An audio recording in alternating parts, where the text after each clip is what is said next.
Welcome to another episode of Beyond Cheers, the Detective Gomez Files. I'm your host, Detective Gomez, and I got my co-host today, Mr. TL number 33. How you doing, TL? Doing all right? I'm doing well, Detective Gomez. It's another lovely Friday evening. Right, man. And in Dallas, we're recording from Dallas, Texas, and it's raining like crazy over here. But, TL, let's talk about, today we're talking about relationships and background checks and how important it is to get a background check on somebody you're dating, whether you're male or female, male, female and female, male and male, whatever you are, whatever you classify yourself as, it's important to do a background check. You think so? Yeah, I do, and you do a lot of them. So I'm going to ask you straight out, who requests more background checks? Are women checking men out or men checking women out? It's mostly men out, but they tend to do it like after the fact. Like, well, no, those guys doing me wrong, but I want to get them checked out to kind of see what's going on. And I think that's usually when it happens. But yes, we're here to tell you today, Mr. 33, also, like, do it before, not after the fact. So it's a little too late then, huh? Let's talk about a couple of reasons why you should do it. I would say, first of all, to verify the person and see if there's any kind of criminal history. Is that important? Oh, absolutely. If you decide to take this significant other, well, I shouldn't, that's too early in the game. The person's mama don't want any criminals up in her house, so you better find out if they have a record. No, it's very, very important. I mean, who knows, this person might have just spent time in jail, may have been in prison, or you just don't know. And I get a lot of cases sometimes where people just want to know who they're dating. What's this guy's name? Is it the real person? You need to verify who you're seeing. Who are you going to get? Tell me this, Detective Gomez, in your experience, is having a criminal record, is that a deal breaker or no? No, it's not. Because really? I hear some clients that say, well, what was it for? Like DWI? Was he convicted for DWI? Was he convicted for family violence? Was it for sex crime? Who knows what it may be, but they just want to know. Make sense? So sometimes, I guess, like the penal code from state to state, people have different degrees of guilty. Yeah, like that. Well, yeah, if you got DWI, so what?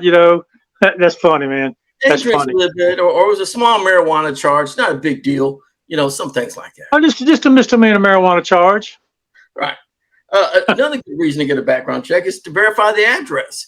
Where does this person live? Does he live with his mama? Does he live with his sisters? Or does he live with another woman? Important. So you'll even drill it down to the actual address, huh?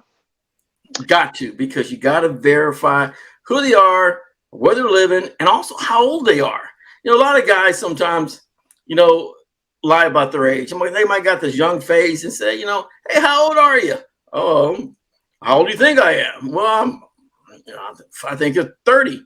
Okay, well then, I'm 35. They play around with that a whole lot, right? Isn't that what they asked, Tony? So they're just kidding, huh?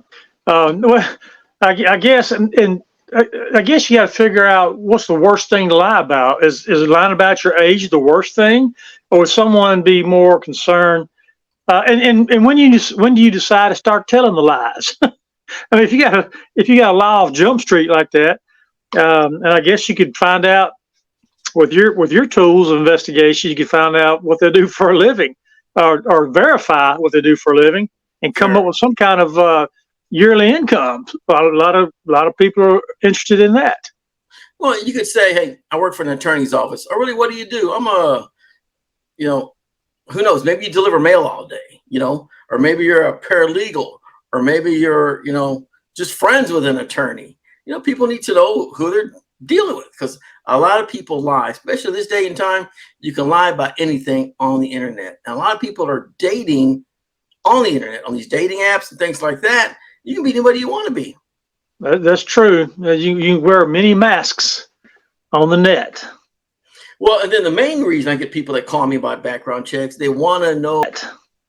Well, and then the main reason I get people that call me about background checks, they want to know if they are married. And sometimes that can be hard, because sometimes people get married in Vegas. It doesn't quite show up on the computer. So you're saying Elvis could have married them, huh? Yeah, Elvis could have married my buddy Jit. So you're saying Elvis could have married them, huh? Yeah, Elvis could have married my buddy Jit. or Let me ask you this. I asked you if a deal breaker would be if they'd been to prison or had an arrest record. Does being married, is that a deal breaker all the time or just some of the time? well, it depends on the client. Sometimes the clients aren't always, I'm going to say like they don't always have it together, because I've gotten excuses before. Well, he said he was getting a divorce. Yeah, I know, but did you see any paper? Then we get into, did you see the divorce papers? No, he hadn't showed them to me yet. Oh, okay. All right. So, or he said he's still living with his wife, but they're separated, but they live in separate bedrooms. And then that's when they hire me to go out and verify, see if that's really happening or not. Well, I know you're good, Detective Gomez, but can even you verify who's sleeping in what bedroom? Well, I can't really get inside the home, but let's just say, for example, if you are, I would probably, only something like that, I would probably go there, verify they're living there, conduct surveillance, see if they're going to the grocery store together with the kids, holding hands, and things like that, to verify there's some kind of connection between the so-called ex and the person they're married, say they're married to. So honesty is still the key to any relationship, right? Yeah, initially you got to try. You should be honest. A lot of people aren't, and that's why they call me to come investigate the case, to verify what they're telling them in detail is actually what's really happening. And I'm going to give you one more good reason why people should do a background check. When you do background checks, if you own a car that's registered to you, it'll come up in the background check. It'll say, TL number 33 has a 2023 Maserati, something like that, license plate number, address. And if your wife owns the car, it's going to be in her name. So if you're driving a fancy car that doesn't belong to you, I'm going to find out. That's not good. So like if someone's trying to rent something to impress a person? They do that a lot. Okay. There's nothing, they sometimes say you got to fake it till you make it type of thing. And the next thing you don't think, in cases like that, it's funny. You'll see the guy pick up the woman in a nice Mercedes or something like that, nice car, and then turn around 2 weeks later, you see her driving him around in her car.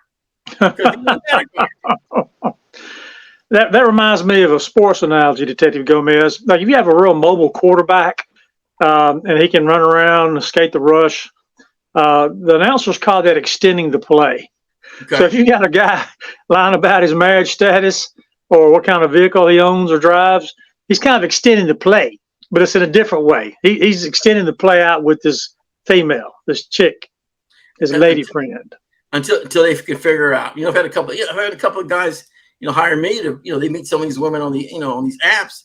They want to verify that they aren't doing the same thing with somebody else. They want to make sure this woman that they're talking to is not asking for this other guy for money or this other guy for money. So you've got to verify these people, and you've got to maybe put tests or put them in situations where they have an opportunity to either, cheat or not be honest or lie about something, and check them out. But the main thing you have to do is verify the factual information they give you first. Verify that. Once you verify that and what they're telling you is true and not true, then you start investigating different parts of what they're lying about. He might be telling the truth about his name, but he might be 65 years old, not 45 years old, right? So you go, okay, why is he lying about that? You start just picking things apart, and that's the best thing to do. So I asked you who requests more background checks. We as men, we just dive in. Hey, if it hurts going down the hill, it hurts rolling down the hill to fall in love, right? That's Females right. Need to be a little more protective of themselves. And what you're describing is, yes, you should be protective of your heart, but sometimes your bank account can get scorched. And you can always meet another person, but sometimes you can't replace or restore the money you lost on someone lying about who they were. No, you can't. And that's why, ladies and gentlemen, get your background check, get it done. Visit me at DetectiveGomez.com.